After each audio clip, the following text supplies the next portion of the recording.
अस्सलाम वालेकुम रहमतुल्लाहि व बरकातुहू। मोहतरम जनाब डॉक्टर अयूब साहब, सदर पीस पार्टी वो प्रत्याशी विधानसभा खलीलाबाद, मोहतरम जनाब अख्तरुल ईमान साहब, विधायक बिहार प्रदेश वो सदर बिहार मजलिस इत्तेहादुल मुस्लिमीन, मोहतरम जनाब शौकत अली साहब, सदर मजलिस इत्तेहादुल मुस्लिमीन उत्तर प्रदेश, और उतरौला विधानसभा के मजलिस इत्तेहादुल मुस्लिमीन के प्रत्याशी मेरे भाई डॉक्टर अब्दुल मन्नान साहब, रियासत महाराष्ट्र से तशरीफ लाए साबिका मजलिसी सदर मोहतरम जनाब सैयद मोइन साहब, तेलंगाना रियासत से तशरीफ लाए तमाम मौजूद अराकीन बल्दिया, मंच पर बैठे हुए मेरे तमाम मजलिसी रुतबा साथी, मैं सबसे पहले आप तमाम का बेहद शुक्रिया अदा करता हूँ कि आपने अपना कीमती वक्त निकालकर आज की इस मीटिंग में शिरकत की और इतनी बड़ी तादाद में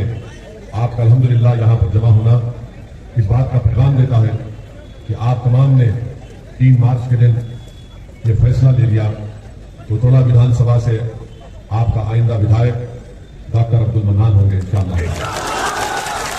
मेरे अजीज दोस्तों और बुजुर्गों, मैं शुक्रगुजार हूँ डॉक्टर अयूब साहब का कि उन्होंने अपना कीमती वक्त निकालकर और इस बात को उन्होंने महसूस किया कि आज वक्त के हालात का तकाजा यह है कि हम सबको अपने अख्तिलाफात जो है उसको बाजू रखकर मिलकर दिल और सोच को मिलाकर हमको फिरका परस्ती, मुफाद परस्ती और उन ताकतों से मुकाबला करना है जो हमको अपना हमारा जायज मुकाम नहीं दिलाना चाहते हैं। मेरे अजीज दोस्तों और बुजुर्गों, मजलिस इत्तेहादुल मुस्लिमीन की लड़ाई 65 साल से हमेशा हिस्सेदारी की लड़ाई रही है। मजलिस इत्तेहादुल मुस्लिमीन हमेशा भारत की लोकतंत्र में, भारत की जमहूरियत में संविधान के आईन के दायरे में रहकर हम मुस्लिमों की, कुचलों की, अति पिछड़ा समाज की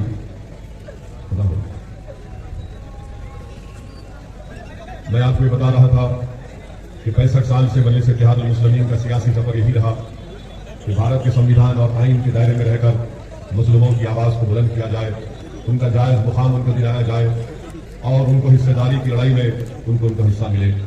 मेरे अजीज दोस्तों और बुजुर्गों, असदुद्दीन ओवैसी कोई आला जात के या कोई नवाब खानदान से निकलकर नहीं आया आपके दरमियान में। मेरे बुजुर्ग, मेरे आबा अजदाद ने मेहनत की, जुस्तजू की, आमदगियों की तरह अपनी जिंदगी गुजारी और अल्हम्दुलिल्लाह उन लोगों का तकवा, उनकी परहेजगारी हमारे बुजुर्गों की थी कि आज अल्लाह सुब्हानहू व तआला ने आप तमाम की दुआओं और आशीर्वाद की वजह से असदुद्दीन ओवैसी को यहाँ तक लाकर खड़ा किया। मेरे अजीज दोस्तों और बुजुर्गों, मेरे बात मैं आपको बताना जरूरी समझता हूँ कि मैं हैदराबाद पार्लियामेंट का सांसद हूँ। हमारे साथ अराकीन असेंबली तेलंगाना प्रदेश हैदराबाद में है। हमने अपने 65 साल की सियासी सफर में अब तक सत्ता में हमारा कोई मंत्री नहीं बना, हमारा कोई मंत्री नहीं बना, क्योंकि हर कोई आपसे आकर कहता है कि जब इलेक्शन जीतोगे तो मंत्री बनोगे या सत्ता में आओगे, मगर हम आपको बता रहे हैं कि सियासी ताकत क्या होती है।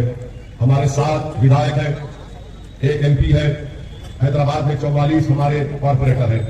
हमने अपने क्षेत्र में एक असेंबली कॉन्स्टिट्यूंसी में, एक विधानसभा में, सिर्फ एक विधानसभा में हमने अपने MP लैंड फंड से 10 करोड़ की लागत से बच्चियों के लिए जूनियर डिग्री कॉलेज की बिल्डिंग बनाई। उसमें लड़कियां हिजाब भी पहनती है, नहीं भी पहनती है, वहां पर काम हो रहा है।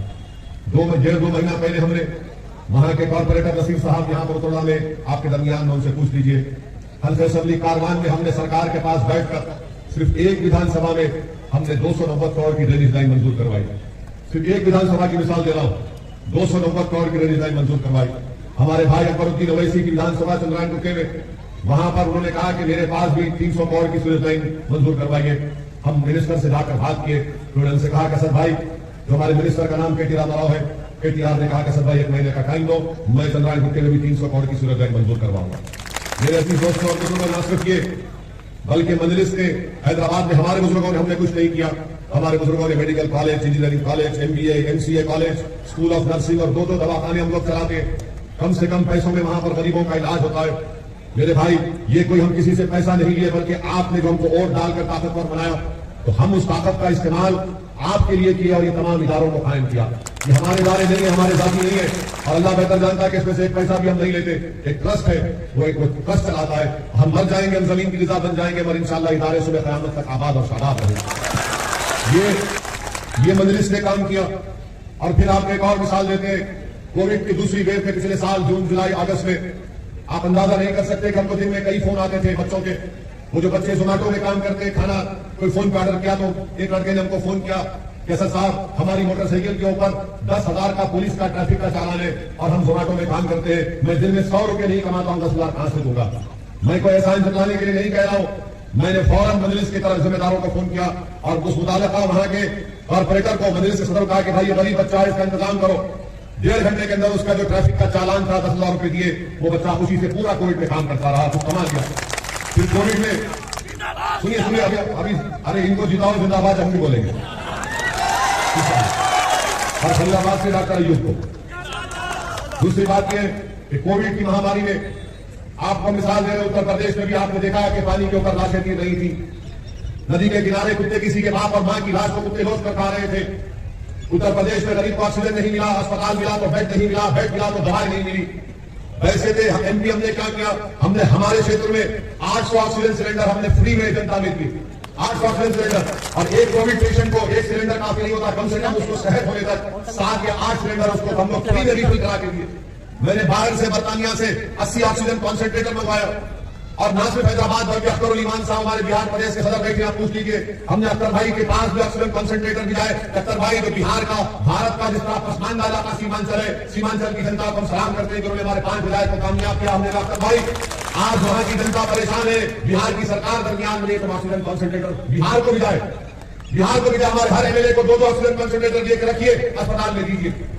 बड़ा काम नहीं किया, हमारी अल्लाह की जिम्मेदारी थी कि हमारा विधायक जीता, बिहार से 5 विधायक जीते, औरंगाबाद से हमारा एमपी जीता, धुलिया महाराष्ट्र में और मालेगांव में मुफ्ती साहब हमारे एमएलए, हमने औरंगाबाद और मालेगांव धुलिया को भी ऑक्सीजन कॉन्सेंट्रेटर दिया।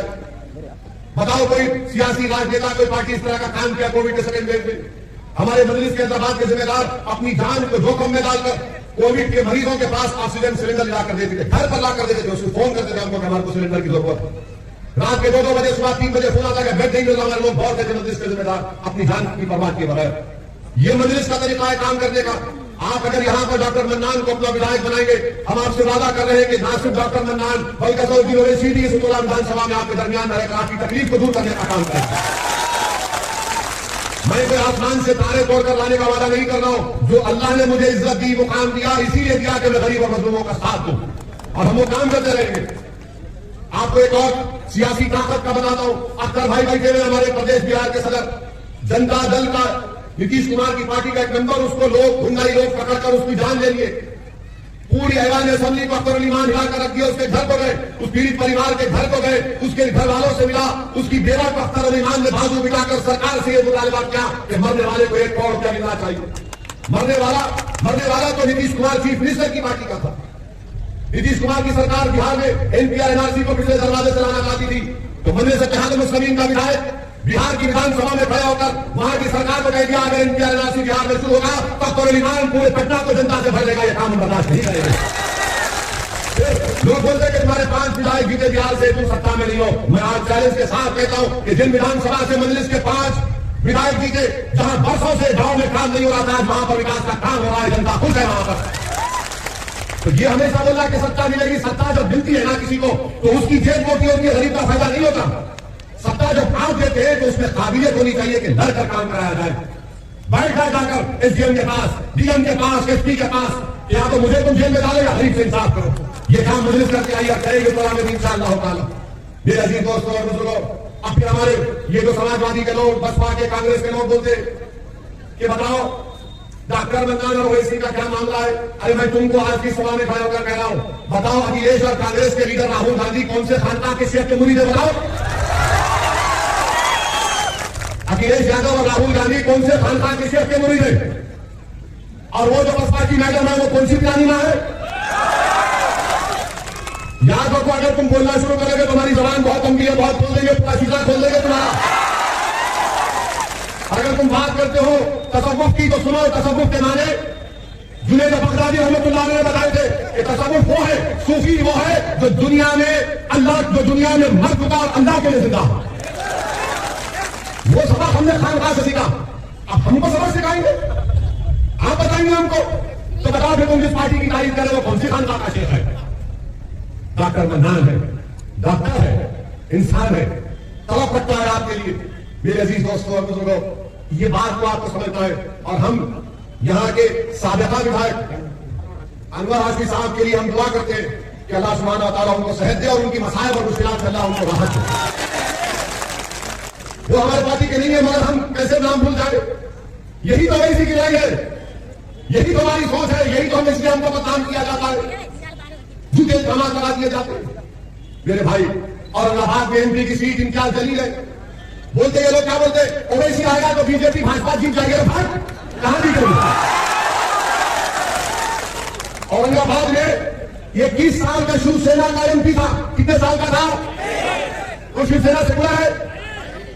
उसका एमपी को इम्तियाज जलील खड़ा हुआ तो औरंगाबाद की जनता को सलाम कि उन्होंने 21 साल के शिवसेना और भाजपा मिलकर लड़ रही थी 21 साल से। उसके एमपी को औरंगाबाद की जनता ने इम्तियाज जलील को अपना सांसद बनाया। कांग्रेस करी कुछ, महाराष्ट्र की सपा करी कुछ नहीं करी। इनको डर यही है कि बड़े बड़े खिलाओं को तोड़ कर आगे बढ़ना है, बड़े बड़ों को नीचा करना है। मैं मजलूमों को कहना चाहता हूं, मैं बड़ों की फिक्र नहीं करता आया हूं। मेरी आंखों में कमजोर, जो कमजोर है मेरी आंखों में मजबूत है। अब बोलते क्या ये इश्क करता है? अरे दीवाने, मुझसे बड़ा कोई रसूल अल्लाह सल्लल्लाहु अलैहि वसल्लम का चाहने वाला नहीं होगा। ये तो उनका सत्ता है जो हम खा रहे, ये तो उनका सत्ता है जो हम खा रहे, और उन्हीं का कर्म होगा, उन्हीं की सिफात हो गई तो हम कामयाब होंगे सर के मैदान में। इस हमको सिखाएंगे आप? सारी दुनिया हमसे नफरत करती है, आप हमको सिखाएंगे? मजलिस का एक एक फर्क, मजलिस का एक एक रुकन आशिक रसूल भी है और गुलामान मुस्तफा की आल के आल का इस्लाम है। अगर तुम इससे बहस करना चाह रहे, तुम नहीं बैठ पाओगे 10 मिनट के हमारे सामने, तो हम तुमसे पूछेंगे तो तुम जिस पार्टी की तारीफ कर रहे हो उसका नेता कौन सी खानखा का शेख है, हम तुमको बताएंगे हमारा शेख कौन है।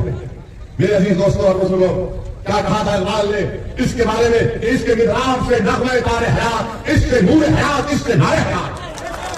और क्या कहा था इकबाल ने कि बुझी इसकी आग तो अंधेर है, बुझी इसकी आग तो अंधेर है, मुसलमान नहीं खाक का ढेर है। हम तो इसकी बात करते हैं और ये तमाम सपा बसपा कांग्रेस के लिए हम तो कहते हैं कि हम इनकी लगा हैं।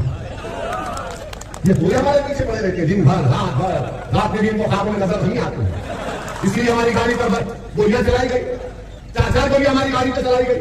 तो हमको एक सपा वाले ने फोन करके कहा कि आपकी गाड़ी पे नीचे लगी गोली। मैंने कहा बेटा एक काम करना, तुम्हारे भैया को बुलाना, गाड़ी में दिखाते हैं और 4 राउंड नीचे मारते हैं, अगर वो पेशाब ना कर दे तो हमारी गाड़ी पर 4 गोलियां चली आपके दुआओं से। रसूलुल्लाह सल्लल्लाहु अलैहि वसल्लम के सत्ते तुफैल में, अहले बैत के सत्ते तुफैल में, अहले दिल की दुआओं की वजह से अल्लाह ने हमको महफूज रखा। और हम 24 घंटे के अंदर पार्लियामेंट में जाकर तकरीर लिखिए। अगर किसी की गोली पर गाड़ी पर जो पत्थर पड़ जाते तो घर से नहीं निकलता 4-4 दिन। हम तो कहेंगे हमको सिक्योरिटी नहीं चाहिए, हमको नहीं चाहिए, हम जनता के दरमियान में रहेंगे। अमित शाह ने कहा जेड कैटेगरी ले लो ओवैसी जी, हमने कहा जेड कैटेगरी सिक्योरिटी नहीं चाहिए, हमको ये कैटेगरी का शहरी बनाओ, हमको बराबर लाओ, सबके बराबर करो। ये लड़ाई मजलिस से इत्तेहाद को सलीम की है। और आपके विधानसभा में हम रुके कजा के लिए, हाँ एक रुके कजा के लिए तो जारी रखते हैं। आपको तो विधानसभा में रेलवे लाइन है? नहीं है, रेलवे लाइन नहीं है, नहीं है। हम जिम्मेदार है, डॉक्टर मन्नान जिम्मेदार है। डॉक्टर मन्नान ने कहा कि रेलवे लाइन बताओ। ये डबल इंजन की सरकार मोदी योगी की भूली गई उत्तराला को, और यहाँ का बीजेपी का विधायक भी रेल की लाइन नहीं डाला, मगर बोला double engine double engine double engine बताओ। तुमने पूरे उत्तराला में रेलवे की लाइन नहीं डाली, डबल इंजन डबल इंजन। अब फिर बोलते मुख्यमंत्री बोलते मैं मई जून में बर्फ डालूंगा। मुख्यमंत्री जी मई जून में बर्फ मत लाओ, उत्तराला में तुमने कितने शिक्षा के स्कूल खोले बताओ। तुम जनवरी में गर्मी की बात मत करो, तुम बताओ कितने उत्तराला में अस्पताल है? कुछ भी नहीं है, नहीं है। कितने लोग नहीं आप बता रहे बताओ। अब इसका इलाज करेंगे? इसका इलाज कैसे करेंगे? इलाज डॉक्टर ही करेगा ना, योगी तो नहीं करेगा, अखिलेश तो नहीं करेगा, और राहुल तो भाग के नहा चलाएगा, वो भी नहीं करेगा, तो कौन करेगा? डॉक्टर मन्नान करेगा। तो आपसे यही बता दिया है कि डॉक्टर मन्नान साहब को, डॉक्टर मन्नान साहब का निशान पतंग का है, पतंग के निशान पर बटन दबाइए और डॉक्टर मन्नान को अपने वोटों से कामयाब करिए, नेता बनाइए। नेता बनाने की लड़ाई लड़ रहे हैं हम लोग, हिस्सेदारी की लड़ाई लड़ रहे हैं। भागीदारी परिवर्तन मोर्चा बाबू सिंह कुशवाहा को मुख्यमंत्री बनाने की लड़ाई लड़ रहा है। हमने तय किया कि अगर उत्तर प्रदेश की जनता और उत्तराखंड की जनता आप यहां से मजलिस को और भागीदारी परिवर्तन मोर्चा को कामयाब करेगी तो हो सकता है कि 3 डिप्टी सीएम बनाए जाएंगे, एक अल्पसंख्यक समाज के मुसलमान, एक किसान समाज से और एक किसान समाज से। अगर डॉक्टर मन्नान यहां से विधायक बनेगा और भागीदारी परिवर्तन मोर्चा को सत्ता मिलेगी तो विधायक के साथ डिप्टी सीएम भी बनेगा इंशाअल्लाह। हम कह रहे हैं आपसे, मगर आपको फैसला लेना है, आपके बहादुरी से फैसला लेना है। ये आकर बोलेंगे वो बीजेपी आएगी, बीजेपी आएगी। अरे भाई तुम्हें बीजेपी 2019 में आपने बीजेपी वोट दिया था पार्लियामेंट में, कितना नहीं दिया था? अब हम जिम्मेदार है उसके। ये आकर बोलते हैं शैतान कान में कुछ करता है ना। अब हमारे जाने के बाद इंग्लिश की औलाद बहुत बोलेगी, अरे देखो बीजेपी बीजेपी। अरे बीजेपी का वजीफा टूटता क्यों करता हूं समझ नहीं आता। मेरे देश दोस्तों और बुजुर्गों, आपसे मदद गुजारिश कर रहे हैं कि आप इनकी बातों में बताइए। 5 साल के लिए हमको मौका दीजिए, सिर्फ 5 साल के लिए हमको मौका दीजिए। उतरौला में हम ऐसा विकास, ऐसी तब्दीली लाएंगे इंशाअल्लाह ताला कि आप भी कहेंगे कि हमारे फैसले पर आपने जो फैसला लिया वैसे उसकी पार्टी ने हमको शर्मिंदा नहीं किया। तो आपसे गुजारिश करने आए कि आप 3 मार्च के दिन पूरे एतमाद के साथ निकलिए और हम आपसे वादा कर रहे हैं ये मोदी चुट्टा सांड का आवारा पशुओं का मसला नहीं कर सकेंगे। मोदी और योगी नहीं कर पाएंगे। मेरे अजीज दोस्तों और बुजुर्गों, बहुत से मसाइल हैं आपकी विधानसभा में, तकलीफ है। हम आपसे सिर्फ यही इंतजार करने आए कि 3 मार्च को आप डॉक्टर मन्नान को वोट देकर कामयाब करिए और आपसे अपील कर रहे हैं कि आप डरिए मत, डरिए मत। आप डरेंगे? डरेंगे आपको? ऐसा ही बोल रहे हैं, पूरे दिमाग के साथ बोल रहे, डरिए मत। अब हमारे भाषण के बाद क्या बोलेंगे मालूम आपको? अरे उधर का वोटर बीजेपी में जा रहा है, फिर जब मतदान का दिन आएगा अफवाह फैलाएंगे इसके बीच क्यों लाते नहीं लोग, कुछ कुछ करते हैं। तो जरा करो बोलेगा तो बोल रहा है पोस्ट और कहां जाता, जाने से मेरा वोट तो डॉक्टर मन्नान के लिए। और जब दर्द दिल में पैदा होगा तो कर्नाटक की बच्ची ने हम तमाम को जिंदगी का एक हौसला और अदम सिखाया कि जब शैतान वसवसे पैदा करता है तो बच्ची ने कहा कि जब मुझे बलवाइयों ने घेर लिया था तो मुझे डर लगा तो मैंने नारा लगाया। क्या नारा लगाया था उसने? जोर से लगाओ, दम से लगाओ, दम से लगाओ, इसमें जूम में लगाओ। अब भाग गया इब्लीस के हमसे। बोलेगा ये तो अधिक बात कर दिया है, मगर मेरा ये भड़काऊ भाषण जो आज का हुआ है, आपसे विनती करते हैं इसको नौजवानों से, खासतौर से जरा इसको फैलाओ व्हाट्सएप पे। फेसबुक भी है, फसाद बुक भी है, इंस्टाग्राम भी है, सब पे फैलाओ ताकि उत्तरला की जनता को मालूम हो जाए कि दीवाना आया था जो हमारी दिल की बात किया, जो हमारी सेवारी की बात किया और उत्तरला विधानसभा के विकास की बात किया। आप तमाम का बेहद शुक्रिया कि आपने अपना कीमती वक्त निकालकर आज की मीटिंग में शिरकत की। हमको 2 जगह भी जाना है और 4 जगह जाना है, मगर आते रहे।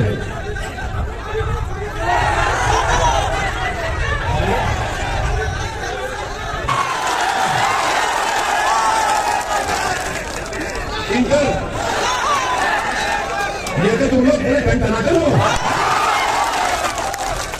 अच्छा तुमको ये भी करना पड़ रहा है, ठीक है। तो देश के गृह होम मिनिस्टर अमित शाह साहब उन्हीं का बोल, वो उत्तर प्रदेश को आए तो आकर उन्होंने कहा कि बीजेपी को रास्ता सत्ता दोबारा मिलती है। अमित शाह ने कहा कि मैं नौजवानों को पैगाम दे रहा हूं कि जो 12वीं के बाद इंटर में जाएंगे उनको क्या दिमाग है, अरे क्या दिमाग है शाह साहब, वाकई में शाह है। तो मोदी जी ने भी ऐसे लोगों को पाला, पशु को छोड़ दिए खेत में और शाह को बोले 12 के बाद इंटर। मोदी जी कहते हैं कि सियासी जिंदगी में हंसी मजाक होना चाहिए। मन की बात में कहा था, तो हमको उसी पर एक चीज याद आ गई कि मोदी जी सऊदी अरब गए थे। सऊदी अरब गए तो वहां पर सऊदियों ने उन्हें तोप दिखाई, तो मोदी जी बड़ी गहराई से उसका मुताला किया, घूम के देखे और देखकर उस सऊदी शेख से बोले कितना दूर तक फेंकी? वो शेख बोला वल्लाही तुमसे कम फेंकी। 15 लाख नहीं आए, 2 करोड़ नौकरियां नहीं आए। अब पहले 10 मार्च के बाद मैं चुट्टा सांड का मसला हल करूंगा। मोदी जी गरीब परेशान है, सब परेशान है, मगर उत्तरला की विधानसभा की तरक्की के लिए असदुद्दीन ओवैसी, अमित शाह, नरेंद्र मोदी, ये सबको बाजू रखिए। आपका सोचो, ये विधानसभा आपकी है, इन बच्चों का मुस्तकबिल आपका है। 5 साल के बाद जब ये बच्चे बड़े हो जाएंगे, ये आपसे सवाल करेंगे, बताओ आपने हमारी विधानसभा में शिक्षा का इंतजाम क्यों नहीं किया, अस्पताल क्यों नहीं आई, रेलवे की लाइन क्यों नहीं आई, यहाँ के रोड पानी का इंतजाम क्यों नहीं किया। हमारा नेता कौन है? हम किसका हाथ पकड़ कर बोलेंगे? कौन हमारी सरपरस्ती करेगा, कौन हमारी रहबरी करेगा? मेरे भाई, इस पर आपको और देना है। डॉक्टर मन्नान एक बेहतरीन आदमी है, मैं इनको करीब से जानता हूं। ये आदमी आपके लिए तरफ याद रखिए, जिसके दिल में आपकी तड़प है, और ऐसे तड़पने वाले को आप अपने वोट से इनको कामयाब करिए। और मैं आपसे अपील कर रहा हूं कि हमारे लिए दुआ करिए कि अल्लाह जब तक हमको जिंदा रखे, अल्लाह हमारी ज़बान से सच्चाई और हक को बयान करने का अल्लाह हमको